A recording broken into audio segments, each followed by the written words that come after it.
Is this Mark Levin, the famous best-selling author? Wait a minute. Let me look. Yes, it is. How are you? Well, I have a bone to pick with you. The term limits idea, that was my idea. Now you're making an amendment out of it. I was supposed to do that. I'm all for it. Whatever you want. You know, any way we can do it.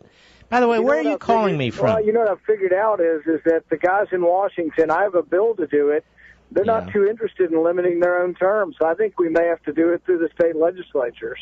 Isn't it amazing they're not willing to limit anything they do, as far as I can tell? Yeah, they're not willing to limit their own spending. They're not willing to read the bills, and they're not willing to limit their own terms. All big surprises, right? Amen. Now, Senator, where are you calling me from? I'm just curious. I'm in South Carolina. Aren't you from Kentucky? I think you're from Kentucky. I am, but they asked me to come down and judge whose barbecue is better, South Carolina or Kentucky. And, you know, I would have to be honest to tell you it was a dead tie. That's not a good political answer. Yes, I'll tell you what, though, I can eat it all right now. I'm very hungry. So you're in South Carolina. Look, I don't think it's any secret, and I'm not going to play games, will it confirm or not. You're spending a lot of time in South Carolina and Iowa. You ran up to New Hampshire. Do you think this is doable should you choose to run for president? You know, I think that our Republican Party needs to, what I've said is evolve, adapt, or die. We have to have something that transforms the party back into a national party, and it has to be somebody who believes in the core message, but also takes that core message and doesn't dilute it, but makes it appealing and talks about things of limited government, parts of limited government, such as the right to privacy, that are appealing to new people that we can bring into the party. Mm-hmm. And in bringing new people into the party, let me ask you this. I'm not trying to put you on the spot, but the Republican Party bureaucracy, what does this bureaucracy stand for? For the life of me, I have no idea. Well, I think parties are always who comprise them, so it's who becomes the leaders in a party, and there's always a jockeying back and forth for what direction the party takes, and that's part of what I'm trying to do over the next year as I do travel, and some of it is going to early primary states, but is traveling across the U.S. to try to talk about how we do grow the party. I mean, one of the big issues I think we can grow the party with is school choice, that we are the party for educational change. We're the party that will help inner-city kids who are being left behind by crummy schools and crummy education, and they will bring competition and excellence, charter schools, public, private choice, all of the above to try to fix what is a horribly broken system. You're so right about that, and if you and others are consistent and outspoken on this and not just, and I know you're not because we've talked, off the air, and not just, Johnny one note, I think it can make a difference because even today the so-called Civil Rights Division of the Justice Department has stepped into Louisiana's situation there where Governor Jindal is trying to open up school vouchers to more and more poor kids, mostly minority in some of these cities, and they're being attacked by our federal government. Yeah, and that's going to backfire on them because what they're going to discover is the Democrats want the status quo. They don't care, what happens to the kids in the inner city. I truly believe that. The ticket out of the inner city, the ticket out of poverty is education. And people keep saying, oh, no, it's poverty. You got to get rid of poverty before you can educate people. No, you get rid of poverty by educating people. And, just look back at, you remember the movie Stand and Deliver and Jaime Escalante? When you look back at that, he went to an area of poor Hispanic kids who even the Hispanic teacher said, these kids are illiterate and they can't learn, and he taught them calculus. He didn't make them rich. He just went in and said, these are hungry minds, and he fed them, and poor kids can learn, and I think the Democrats have really just taken that for granted and haven't really tried. When does this Obamacare confrontation come up on the continuing resolution? Do you know? It'll come up when we get back. I'm not sure if it's going to be within September or early October, but it'll come back in the first month. And I think it's foolish if we don't stand up and fight for what we believe in.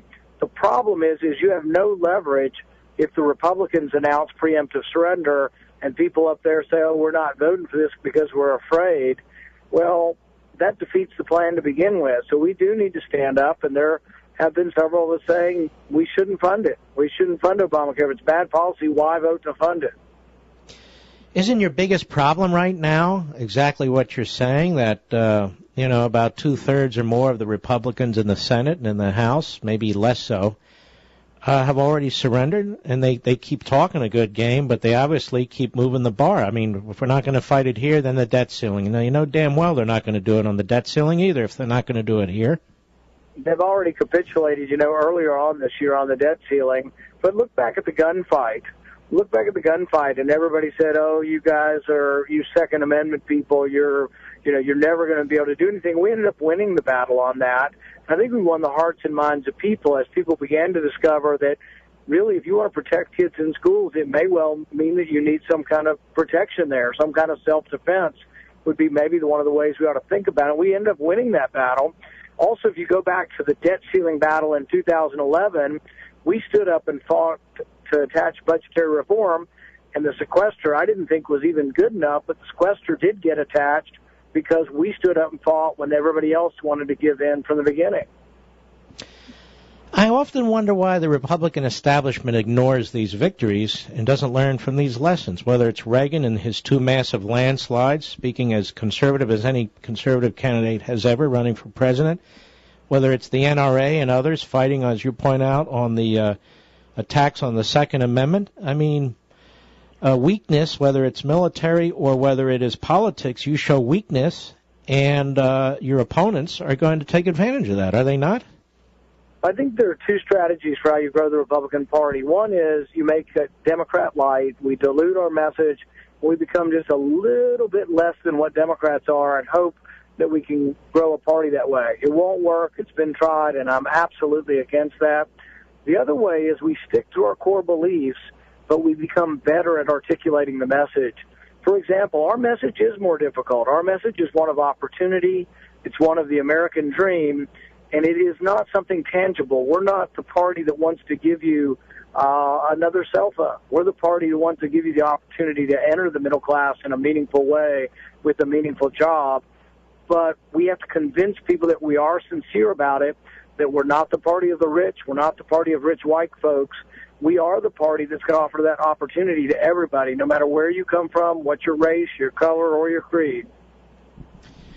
It's interesting because liberty is easier to understand and explain, and it is more tangible when you're living in a tyranny.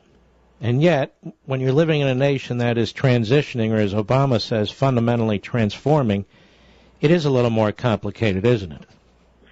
Yeah, and I think we do have to have a transformation, but not in the direction that President Obama is taking us. Really, we need a transformational candidate or leaders within the Republican Party that really go about explaining to people who haven't been coming our way, African Americans, Hispanics, Jewish Americans, Asian Americans, any sort of slash Americans ethnic group, we need to explain to them that we are the party of justice. We're the party of Bill of Rights. When people talk about indefinitely detaining people without a trial, we're the party that stands up and says, remember what happened to the Japanese Americans in World War II, and that was awful. Remember what happened to black Americans in 1920, 1910, 1915, and that was awful. And that we're the party who will stand up and say, we are the party of justice and the Bill of Rights.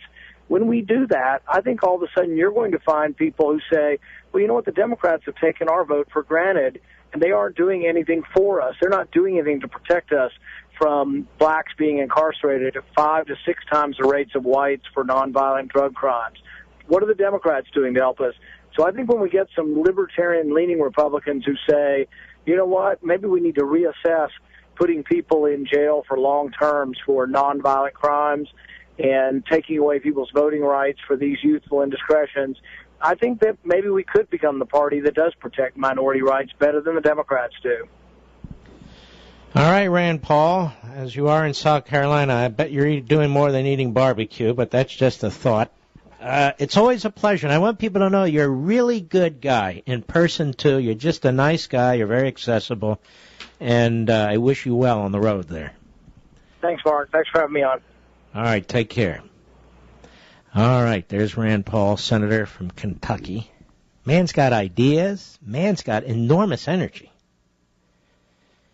I think he's such an incredible attribute to the Republican Party, which is why he's trashed, like Ted Cruz and the others. You don't have to agree with every single thing. Who does that? I think he's a breath of fresh air, like these other young Turks, quite frankly. I'm glad he's in the Republican Party.